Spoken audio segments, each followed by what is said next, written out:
नमस्कार, मेरा नाम राजा राम बिहारी। आप देख रहे हैं पब्लिक रिकॉर्ड न्यूज। दोस्तों, आज से यानी 4 जून का समय बहुत कम बच गया है। यानी आप कह सकते हैं 1 हफ्ता के आसपास समय बचा हुआ है। और 4 जून को किसका सरकार बनेगा, किसके सर पे ताज सजेगा, वो दिन अब बहुत ही कम दिनों में आपको देखने को मिल जाएगा। जो राजनीतिक में थोड़ी सी समझ या आप राजनीतिक में इंटरेस्ट रखते हैं तो आपको ये वीडियो भी देखने में मज़ा आएगा। क्योंकि आईपीएल का कल जो मैच था उसमें केकेआर ने हैदराबाद को हरा दिया। केकेआर सबसे टेबल में भी नंबर 1 पे थे और क्वालिफाई भी सबसे पहले कर गए थे और मैच भी जो है केकेआर ने जीता। उसी तरह जो अब चुनाव का जो लास्ट फेज है वो 7वां दौरान है। यानी आप कह सकते हैं कि लास्ट बॉल पे बोल्ड करना है। कौन बोल्ड होगा, कौन जो है किसके ऊपर ताज सजेगा, ये चीज़ 4 जून को पता चलेगा। लेकिन ये चीज़ आपको और बता देते हैं कि 1 तारीख को भी ये तय हो जाएगा कि किसका सरकार बनने वाला है। क्योंकि अभी तक जितने भी चुनाव हुए हैं उनमें जो मार्जिन है, उनमें जो सीटों की ऊपर नीचा जो है वो बहुत कम ही है। और ये जो हम बता रहे हैं कि 7वां जो फेज है उस 7वें फेज में 57 सीटों पे जो है चुनाव होने वाला है। उस 57 सीट में 70%, 60% भी कांग्रेस अगर लाते हैं तो वो सरकार बनाते हैं। और इसलिए हम ये कह रहे हैं कि 70 या 60% कांग्रेस ला रहे हैं क्योंकि बीजेपी का मुद्दा इस बार कोई बहुत बड़ा नहीं है। हमारे देश के प्रधानमंत्री जब चुनाव में जाते हैं तो किसी राज्य के नेताओं को कहते हैं कि हम जेल में भेज देंगे सरकार में आए तो। ये मेरी गारंटी है और बिहार वासियों को हमने गारंटी दिया कि जो हेलीकॉप्टर में अभी घूम रहे हैं, जो बिहार के लोगों की जो कमाई होता है, जो उन लोगों की भविष्य बर्बाद किए हैं, जो उन लोगों का ठगा है, उनका काम डाउन भी चालू हो गया है। तेजस्वी यादव ने भी इस पर जवाब दिया, साहब ये दिल्ली और झारखंड तो नहीं है, एक बार हाथ लगा के दिखाइए तब पता चलेगा ये बिहार है और बिहारी कभी गुजराती से नहीं डरता है। ये सारे सवाल किसी अगले वीडियो में हम बात करेंगे। लेकिन आज हम बात करेंगे कि 7वां फेज के चुनाव के वोटिंग के दौरान आखिर किसका पासा पलटने वाला है।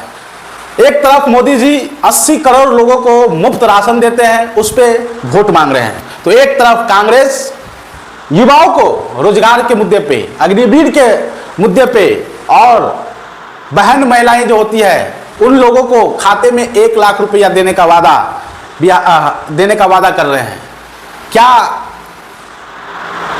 जो भूखमरी जो लोग 5 किलो राशन पे वोट देंगे, या क्या ये युवा जो है जिसके घर में बच्चे पढ़ रहे हैं उनके बच्चे के लिए नौकरी जरूरी है।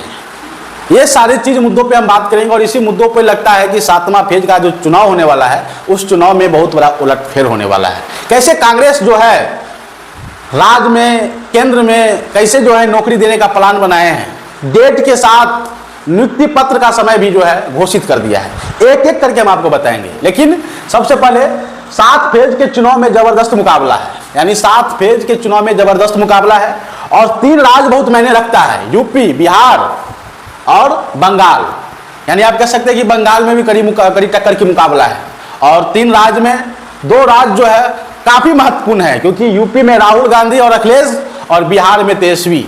बिहार में तेजस्वी हर एक रैली में 200 से प्लस रैली कर चुके हैं, कमर में चोट है, उसके बावजूद भी वो अपने मुद्दे पे खड़े उतरे हैं। जिस तरह से 17 महीना में उन्होंने 5 लाख नौकरी दिया है, उसका क्रेडिट तेजस्वी यादव ले रहे हैं। और तेजस्वी यादव क्यों ना ले, क्योंकि उसके ही मंत्री बने थे, उसके ही मंत्री के विभाग से नौकरी दिया गया है। तो तेजस्वी यादव कहते हैं कि हमारा मंत्री है, हमारा मंत्रालय है, हमारा विधायक है, तो हम क्रेडिट क्यों ना ले। और इसी तहत तेजस्वी यादव को बिहार में जो रैली कर रहे हैं वहां पे जबरदस्त भीड़ समर्थन मिल रहे हैं। क्या तेजस्वी यादव बिहार की जो राजनीतिक है, जिस तरह से 2014-2019 में लोकसभा सीट में एनडीए 39 सीट लाते थे, क्या इस बार वो 15-25 का खेल हो जाएगा? क्या महागठबंधन 25 और एनडीए जो है वो 15 लाएंगे? इस प्रकार की खेल अगर होता है तो बिहार में फिर मोदी जी को सत्ता में आने से रोक सकते हैं। यूपी में बहुत बड़ा खेल होने वाला है। यूपी में जिस तरह से राजनीतिक पंडित जो अनुमान लगाते हैं, जो पत्रकार इस पर विश्लेषण करते हैं, जो सट्टा बाजार होता है, वहां से उनका जो आकलन मैंने निकलता है वो अब 70 और 30 क्या कहते हैं 30 और 50 40, 35, 40 ऐसे करके जो है निकल रहा है। आप कह सकते हैं कि एनडीए को 35 सीटें मिल रही है, तो कहीं ना कहीं 40 सीट जो है वो महागठबंधन को मिल रहा है, यानी इंडिया अलायंस को मिल रहा है। अगर इस प्रकार की गुनागणित हुआ तो क्या मोदी का रथ तो रुक जाएगा। महाराष्ट्र में कम से कम 50-50 का वहाँ चल रहा है।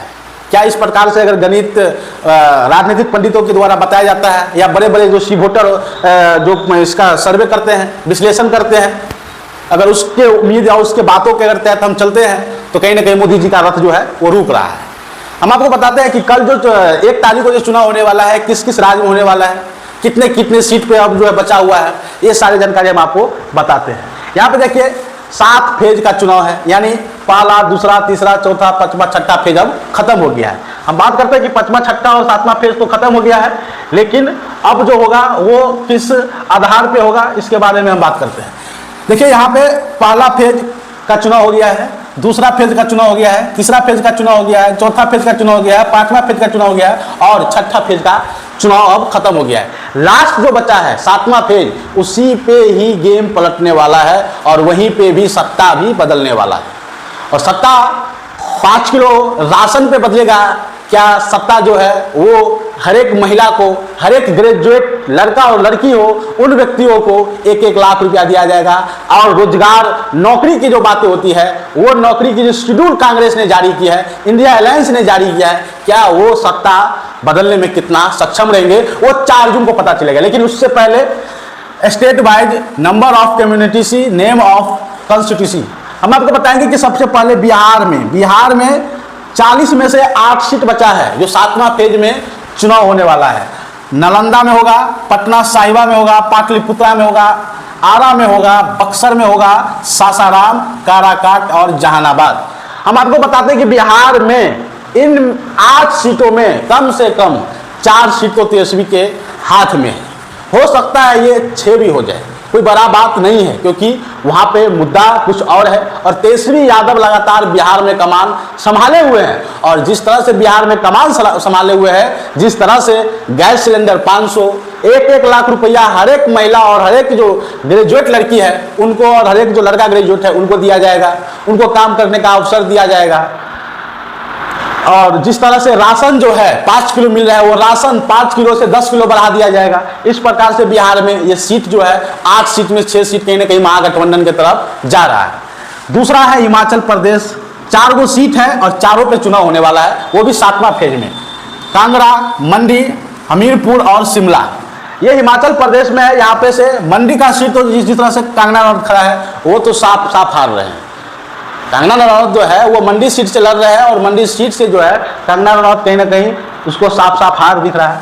हो सकता है 1-2 सीट एनडीए और इंडिया अलायंस को जा सकता है, 2-2 सीट जो है जा सकता है, 2-2 सीट जो है जा सकता है। ये इंडिया को जाएगा, ये इंडिया को जाएगा और ये एनडीए को जाएगा, यानी 2-2 सीट का यहाँ पे मुकाबला है। झारखंड में 14 में 13 सीट बचा हुआ है, 14 में 3 सीट अब जो है बचा हुआ है और 3 सीट पे जो है 7वां फेज के दौरान जो है चुनाव होने वाला है। क्या है? राजमहल, दुमका और गोड्डा, 3 जगह 3 लोकसभा सीट पे झारखंड में 14 में से 3 लोकसभा सीट बचा हुआ है जिसपे चुनाव होने वाला है। यहाँ पर भी इंडिया अलायंस को 1 सीट मिल रहा है, यानी इंडिया अलायंस को 1 सीट मिल रहा है। यहाँ पे झारखंड में भी 1 सीट जो है इंडिया अलायंस को मिल रहा है।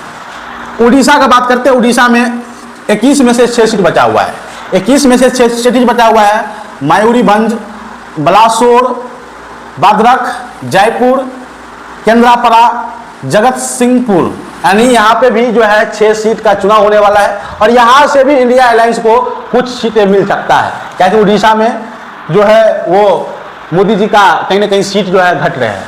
पंजाब का बात करते हैं तो पंजाब में गुरदासपुर, अमृतसर, खदौर साहिब, जालंधर, होशियारपुर, आनंदपुर साहिबा, लुधियाना, फतेहगढ़ साहिबा, फाजिलकोट, फिरोजपुर, बटिंडिया, संगरूर, पतिला, यानी आप यहाँ पे कह सकते हैं यहाँ पे जो है सिर्फ आम आदमी, यानी यहाँ पे कांग्रेस भी जो है साथ में चुनाव नहीं लड़ रहे हैं, यहाँ पे सिर्फ आम आदमी का चल रहा है और बीजेपी तो शून्य है, यानी बीजेपी को आप कह सकते हैं 1 सीट मुश्किल से मिल सकता है।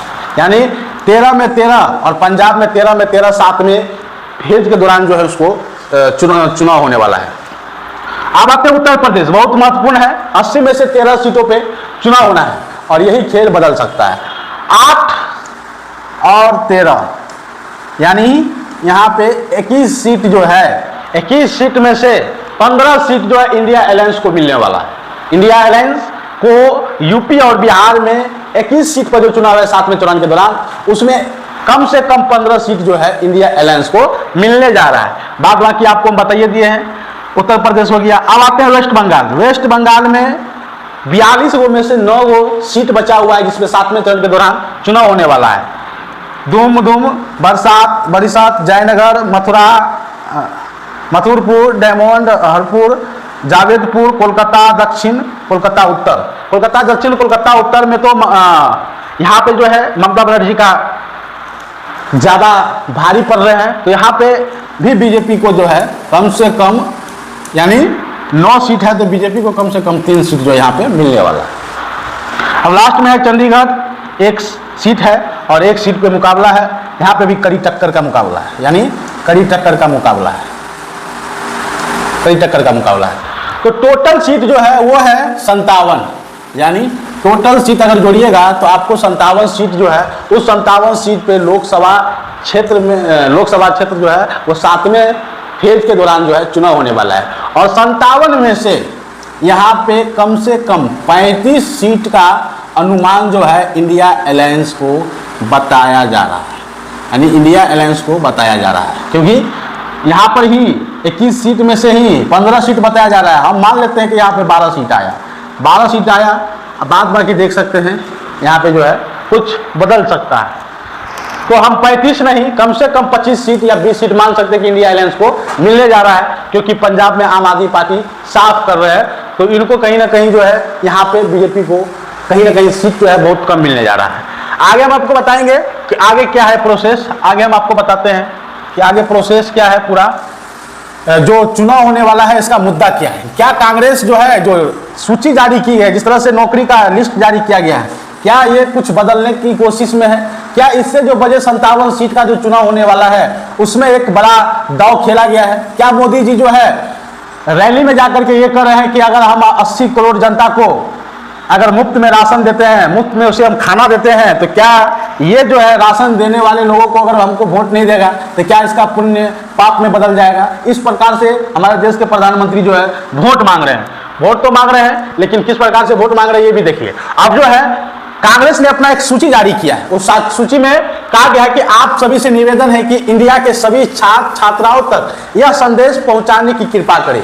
इंडिया के जितने भी छात्र छात्राएं हैं, नौजवान हैं, जो पढ़ाई लिखाई करते हैं, जो सरकारी नौकरी करना चाहते हैं, जो पद खाली है उस पद पे राहुल गांधी द्वारा, कांग्रेस के द्वारा ये एक सूची जारी किया गया है। उनमें आपको बताएंगे कि किन तारीख को फॉर्म भरना है, किन तारीख को एग्जाम है, किन तारीख को जो है नियुक्ति पत्र भी दिया जाएगा जब कांग्रेस सरकार में आएंगे तब।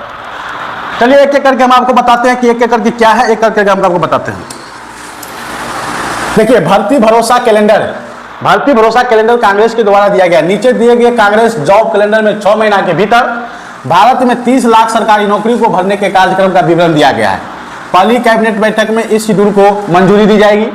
इन नौकरियों के लिए कोई आवेदन शुल्क भी नहीं लगेगा। जो अगर आप फॉर्म भरते हैं उस फॉर्म का भी पैसा आपसे सरकार नहीं लेंगे, वो भी फॉर्म जो है फ्री में भराया जाएगा। फ्री में आप फॉर्म भर सकते हैं, कोई चार्ज नहीं है, 1 रुपया आपको नहीं लगने जा रहा है। विभाग का नाम है, पद कितना खाली है, अधिसूचना की तिथि यानी कब से फॉर्म भराया जाएगा, परीक्षा प्रक्रिया पूर्ण होने की तिथि भी जारी कर दिया गया है और नियुक्ति पत्र जारी होने की तिथि भी जो है कांग्रेस द्वारा घोषित कर दिया गया है। एक एक करके हम आपको बताएंगे। पहला, केंद्रीय मंत्रालय और विभाग से 9 लाख यानी 9 लाख जो है 9,10,153 पद जो है वो उस पर वैकेंसी निकलने वाला है। आवेदन आप 24 से भर सकते हैं, 30/10/24 और 3/12/24 को आपका नियुक्ति पत्र दिया जाएगा और परीक्षा का जो तिथि है वो 30/10/24 है। दूसरा है सार्वजनिक क्षेत्र के बैंक अनुमानित में 2 लाख पद है, 26/6 को इसका एग्जाम फॉर्म भरने का डेट आएगा, 30/10 को परीक्षा का जो तिथि है वो है और नियुक्ति पत्र भी आपको 3/12/24 को दे दिया जाएगा। तीसरा अनुमान लगाइए, तीसरा क्या है? तीसरा है स्वास्थ्य व्यक्तिगत स्वास्थ्य विभाग में आप कह सकते हैं कि 1,68,480 पोस्ट खाली है, जिसमें 24 तारीख को आपका फॉर्म भराया जाएगा, 30/10 को एग्जाम है और 3/12/24 को नियुक्ति पर दिया जाएगा। आंगनबाड़ी कह सकते हैं, आंगनबाड़ी में 1,76,057 है, 24/6 का इसका भी एग्जाम फॉर्म भराया जाएगा, 30/10/24 को क्या कहते हैं एग्जाम हो जाएगा और 3/12 को लगभग सबका डेट और सबका जो एग्जाम तिथि है और सबका जो फॉर्म का डेट है वो 26, 27, 24, 26, 28 इस प्रकार से है। ये सब तारीख की तो आपको बता दी। ये देखिए तारीख में थोड़ा सा डिफरेंस हो सकता है, लेकिन एग्जाम का डेट सेम बताया जा रहा है और नियुक्ति पत्र का डेट भी जो है सेम बताया जा रहा है। आप हम बताते हैं केंद्रीय एवं नवोदय विद्यालय में 16,329 है, प्राथमिक विद्यालय राज्यभर है 8,37,592, केंद्रीय विद्यालय में 18,647, IIT, IIT, IIM, NIT में 16,687 है, एनी केंद्र शैक्षणिक संस्थान में 1662 है, भारतीय सेना 1,07,505, केंद्रीय सशस्त्र पुलिस बल 91,929, राज्य पुलिस 5,31,737, सुप्रीम कोर्ट में 4 गो खाली है, उच्च न्यायालय में 419 और अधीन न्यायालय में 4,929। तो इस प्रकार से जो है कांग्रेस द्वारा जो सूची जारी किया गया था, जो युवाओं को, हर एक युवाओं को पता चलना चाहिए कि कांग्रेस इंडिया अलायंस की अगर सरकार बनते हैं तो आपको इतने पोस्ट पे नौकरी दी जा रही है और ये नौकरी का नियुक्ति पत्र जो है वो 3/12 तक दिया जाएगा, यानी इस साल के लास्ट तक जो है अगर कांग्रेस इंडिया अलायंस की सरकार बनते हैं तो आपको मिलने वाला है। तो आप लोग राशन पे वोट करिए या नौकरी पे वोट करिए, ये आपको सोचना है। और ये 57 सीट इसलिए महत्वपूर्ण है क्योंकि 57 सीट में ही गेम पलटने वाला है, मोदी जी का रथ रुकने वाला है। तो आप लोग या कांग्रेस की बातों पे विश्वास करके वोट दीजिए, ये आपका दायित्व है। आप बढ़िया से समझ सकते हैं कि हमें नौकरी चाहिए या फिर 5 किलो राशन चाहिए, क्योंकि इंडिया अलायंस जब आएंगे तो वो 10 किलो राशन भी करने जा रहे हैं। हर एक महिला को, हर एक ग्रेजुएट लड़का लड़की को वो 1-1 लाख रुपया भी देने जा रहे हैं। और बिहार में ने तो तेजस्वी यादव कह दिया कि हम हर एक महिलाओं को अगस्त रक्षाबंधन के ही दिन खटाखट 1 लाख रुपया देने जा रहे हैं, वो भी किस्त में 8,300 रुपये की किस्त बन गया है। और ये जब सरकार इंडिया अलायंस की बनेगी तो हर एक महिलाओं को खाते में 8,300 रुपया दिया जाएगा। तो समझ सकते हैं कि 1 साल में अगर किसी महिलाओं को 1 लाख रुपया मिलता तो कितना जो है उनको कहीं ना कहीं घर में कहीं ना कहीं उनको सहयोग मदद मिलेगा। तो इस वीडियो को शेयर कीजिए, उन युवाओं तक शेयर कीजिए कि जो नौकरी पाने के लिए है, जो भी वोट नहीं दिए हैं, अगर वो वोट देने वाले हैं, अगर वोट देंगे तो कहीं ना कहीं इन कांग्रेस की बातों पर अगर विश्वास करके वोट देंगे तो कांग्रेस उसे 3/12/2024 यानी इस साल के लास्ट तक जो है इन्हें नौकरी दिया जाएगा और काफी संख्या में नौकरी दिया जाएगा। और 30 लाख इस लास्ट साल के लास्ट तक 30 लाख नौकरी दिया जाएगा। तो इस वीडियो को शेयर कीजिए। लगातार हमारे अगर चैनल पे आप देख रहे हैं तो चैनल को सब्सक्राइब भी जरूर कीजिएगा, लाइक भी कीजिएगा, कमेंट भी जरूर कीजिएगा, अपना विचार भी जरूर दीजिएगा और इस वीडियो को शेयर कीजिएगा। बहुत बहुत धन्यवाद।